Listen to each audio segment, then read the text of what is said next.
तो बच्चों let's see the question a 2 kg brick begins to slide over a surface which is inclined at an angle of 45 degree with respect to the horizontal axis.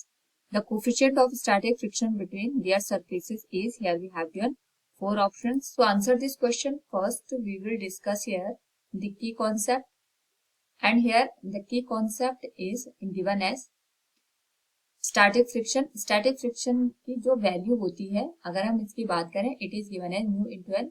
Mu यहाँ पे coefficient of static friction को indicate करता है और N normal reaction force को. जैसे suppose यहाँ पे अगर हम फ्रिक्शनल फोर्स की बात करें तो फ्रिक्शनल फोर्स रिलेटिव मोशन को अपोज करता है. जैसे हमने सरफेस के ऊपर ब्लॉक को रखा है, अगर हम इसको यहाँ पे एफ फोर्स से स्लाइड करते हैं इन फॉरवर्ड डायरेक्शन, तो जो फ्रिक्शनल फोर्स होगा इसकी जो डायरेक्शन होगी अप्लाइड फोर्स के जस्ट अपोजिट होगी.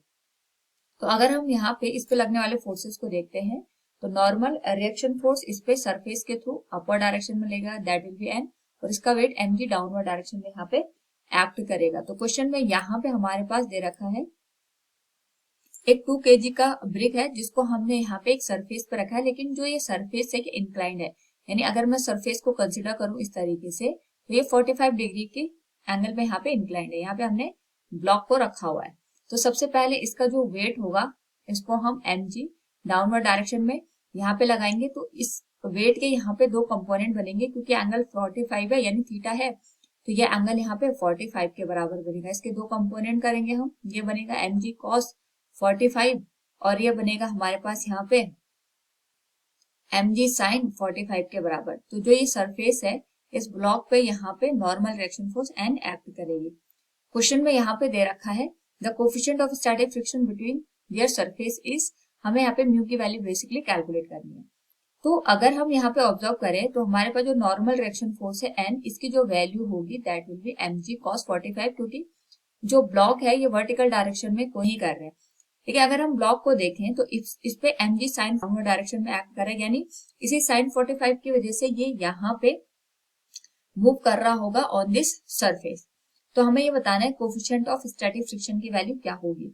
एंड वी नो दैट जो फ्रिक्शनल फोर्स है, क्योंकि यहाँ पे हम ये मान के चल रहे हैं कि हमारे पास जो ब्लॉक है ये जस्ट मोशन की कंडीशन में, यानी इस पे जो फ्रिक्शनल फोर्स लगेगा ये mg sin 45 के जस्ट अपोजिट डायरेक्शन में लगेगा and that will be balanced bye it. यानी f की जो वैल्यू होगी ये हम मैक्सिमम वैल्यू के लिए कैलकुलेट कर रहे हैं, this will become mg sin 45 degree. Frictional force की value we know that mu into N के बराबर होती है, तो ये आ जाएगा mg sin 45 के बराबर. एन को हम यहाँ पे क्वेश्चन नंबर फर्स्ट से रिप्लेस कर सकते हैं, this will become mg cos 45 degree, this will be given as mg sin 45 degree. mg से mg कैंसिल हो जाएगा, sin बाय cos 10 45 आ जाएगा. तो म्यू की जो वैल्यू आएगी that will be equal to 1, क्योंकि 10 45 की वैल्यू हमारे पास 1 के बराबर होती है. So from given option we can say here option C is the correct one. Hope all you understood it. Thank you and best of luck.